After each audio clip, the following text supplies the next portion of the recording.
સુરતમાં ₹10 લાખની ખંડણી માંગનાર કોંગ્રેસી નેતા સહિત 2 આરોપીઓની ધરપકડ કરી લેવામાં આવી છે. સુરત શહેરમાં સલાબતપુરામાં આંજણા ફાર્મ પાસે ખુલ્લી જમીન ઉપર પતરાના શેડ બનાવી અને ભાડે આપનાર વેપારી વિરુદ્ધ કોર્પોરેશનમાં અરજી કરી અને ધંધો કરવો હોય તો ₹10 લાખ રૂપિયાની ખંડણી માંગનાર કોંગ્રેસી નેતા સહિત 2 આરોપીને પોલીસે ઝડપી પાડ્યા છે. વેપારી પાસે ₹50,000 લેવા પહોંચેલા કોંગ્રેસી નેતા નુરુ શુક્રભાઈ શેખ અને ઉબરવાડામાં રહેતા લાદિક અલી અબ્બાસ અલી પઠાણની પોલીસે હાલમાં ધરપકડ કરી વધુ તપાસ હાથ ધરી હોવાનું જાણવા મળ્યું છે. સુરતમાં છેલ્લા ઘણા સમયથી કથિત તોડબાજ પત્રકારો અને પૂર્વ કોર્પોરેટરો વિરુદ્ધ પોલીસ ફરિયાદને પગલે ભારે ચકચાર મચી જવા પામી છે. તો ખાસ કરીને ઉધના, લિંબાયત અને સેન્ટ્રલ ઝોન સહિતના વિસ્તારોમાં મનપામાં અરજી કરી અને ગેરકાયદેસર બાંધકામ તોડાવવાની ધમકી આપી લાખો રૂપિયાનો તોડ કરનાર ટોળકીઓ વિરુદ્ધ પોલીસ અભિયાન હાથ ધરવામાં આવ્યું છે. તો આ દરમિયાન સલાબતપુરમાં ચીમની ટેકરા ખાતે રહેતા 35 વર્ષીય ફારૂક સફીઉદ્દીન શેખે આંજણા ફાર્મ ખાતે HTC 2 ટેક્સટાઇલ માર્કેટની બાજુમાં ખુલ્લી જમીન ઉપર પતરાના શેડ બનાવી ગોડાઉન ભાડે આપ્યા હતા. જો કે સુરત શહેર કોંગ્રેસ યુવા પ્રમુખ નન્નુરુ શેખ દ્વારા મનપામાં આ સંદર્ભે અરજી કરી અને ગોડાઉન તોડાવ્યા બાદ ફારૂક શેખને જો ધંધો કરવો હોય તો ₹10 લાખ આપવા પડશે તેવી ધમકી આપી હતી. તો છેલ્લા 15-20 દિવસથી નુરુ શેખની ધમકી અને જબરજસ્તી ઉઘરાણીને પગલે વેપારીએ અંતે કંટાળી અને ₹50,000 સોદો કર્યો હતો. તો બીજી તરફ વેપારી દ્વારા સમગ્ર ઘટના અંગે પોલીસને જાણ કરતા પોલીસ દ્વારા પણ આરોપીઓને રંગે હાથ ઝડપી પાડવા માટેનો ટ્રેપ બિછાવ્યો હતો.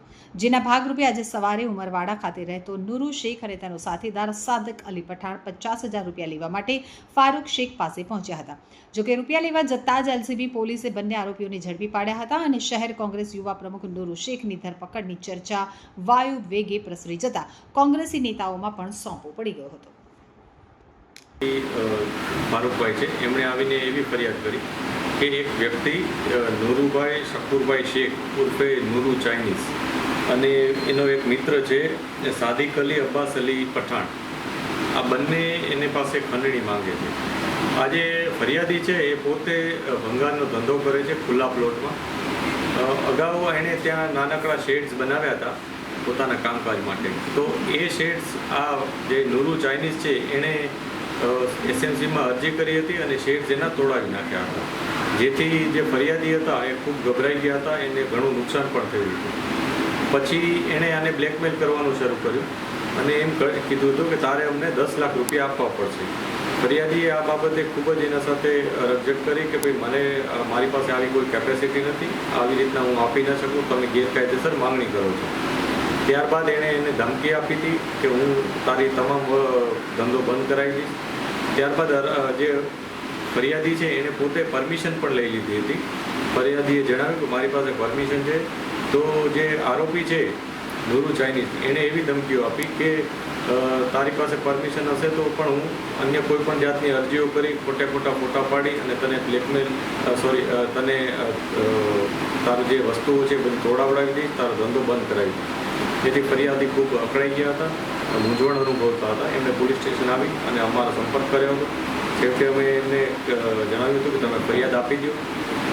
જે ફરિયાદી હતા એવું જણાવે છે કે આ નુરુ ચાઇનીઝે ₹10 લાખ પછી છેવટે એવું નક્કી કર્યું કે તારે મને ₹2 લાખ ડિપોઝિટ આપી દેવાની અને દર મહિને ₹20,000 તારે મને એક રેગ્યુલર પેમેન્ટ રૂપે આપવા પડશે. આ પ્રકારનો એ લોકોનો જે વાર્તાલાપ હતો એ તમામ રેકોર્ડિંગ પોલીસ પાસે એમણે રજૂ કર્યા હતા અને ત્યારબાદ પોલીસે એમની ફરિયાદ લીધી હતી. ફરિયાદ લીધા બાદ ₹50,000 જે આપવાના એ લોકો વચ્ચે નક્કી થયા હતા, એ ₹50,000 જ્યારે એમણે આપવા માટે ગયા ત્યારે અમે અમારા પંચો રૂબરૂ એ લોકોને મુદ્દામાલ જ્યારે એને આપ્યો અને પછી જે રિકવર કરવામાં આવ્યો જે આરોપી સાદિક અલી છે એની પાસેથી, ત્યારબાદ પોલીસે એનું વિગતવારનું પંચનામું કરી અને આરોપીને અરેસ્ટ કર્યો અને એની સાથે સાથે નુરુ ચાઇનીઝને પણ અરેસ્ટ કરવામાં આવ્યો છે. આ નુરુ ચાઇનીઝ અગાઉ કેટલા લોકોને પરેશાન કર્યા છે, આવી રીતના અન્ય કયા લોકો પાસે ખંડણી માંગે છે અથવા ઘણા બધા લોકો પાસે પૈસા લીધા હશે એ બાબતની અમે તપાસ કરી રહ્યા છીએ. અમે આપ મીડિયા મિત્રોના મારફત અમે અપીલ પણ કરીએ છીએ કે આવું કોઈ પણ વ્યક્તિ અથવા નુરુ ચાઇનીઝ ખુદ કે જેના ભોગ આપ કોઈ બન્યા હો તો અમારો સંપર્ક કરો. અમે અવશ્ય આપની ફરિયાદ હશે એવિડન્સ રૂપમાં જે પણ મળશે એ મુજબ ફરિયાદ લઈશું અને જે પણ કાયદેસરની કાર્યવાહી છે એ કરીશું. સાહેબ, આરોપી કોણ છે, શું છે, ગુનાહિત ઇતિહાસ અને ખંડણી કેમ માંગતો હતો? જે આરોપી છે એ નૂરુ શેખ છે, નૂરુ ચાઇનીઝ તરીકે ઓળખાય છે. અગાઉ ચાઇનીઝની પોતાની કોઈ લારી કે એવું હતું ચલાવતો હતો, એટલે એને નૂરુ ચાઇનીઝ તરીકે ઓળખાય છે. જે આરોપી છે એ હાલમાં પોતાને સોશિયલ વર્કર તરીકે ઓળખાવે છે અને સાથે સાથે સુરત શહેરના કોંગ્રેસના લઘુમતી યુથનો કંઈક ઉપપ્રમુખ છે એવો અમને એને દાવો કર્યો છે. અમે એ બાબતે પણ તપાસ કરી રહ્યા છીએ કે ખરેખર એ શું કામગીરી કરે છે. આ ઉપરાંત એનો જે મિત્ર છે સાદિક અલી, એ પહેલાં પોતાની દુકાન હતી એની જીન્સની ને એની, અત્યારે હાલ એ કોઈ કામ કરતો નથી. એટલે આ લોકો આ જ પ્રકારના લોકોને પરેશાન કરી અને પૈસા મેળવતા હોવાનું જાણવા મળ્યું છે. અમે તમામ લોકોને પણ સંપર્ક કરી રહ્યા છીએ કે જે લોકો આ પ્રકારના ભોગ બન્યા હોય અને આ પ્રકારની ફરિયાદ આપવા માંગતા હોય તો અવશ્ય પોલીસ સ્ટેશન આવે. સર, કે મુદ્દામાલ રિકવર કરવામાં આવ્યો છે એની પાસેથી? જે નૂરુ ચાઇનીઝ પાસેથી 50,000 રૂપિયા રિકવર કરવામાં આવે છે કે જે ફરિયાદી પાસે એણે માંગણી કરી હતી. એટલે 2 લાખની જે ડિપોઝિટની વાત હતી એમાં છેવટે એણે 50,000 અત્યારે આપી દેવાનું નક્કી કર્યું હતું. એ 50,000 એની પાસેથી રિકવર કરવામાં આવે છે.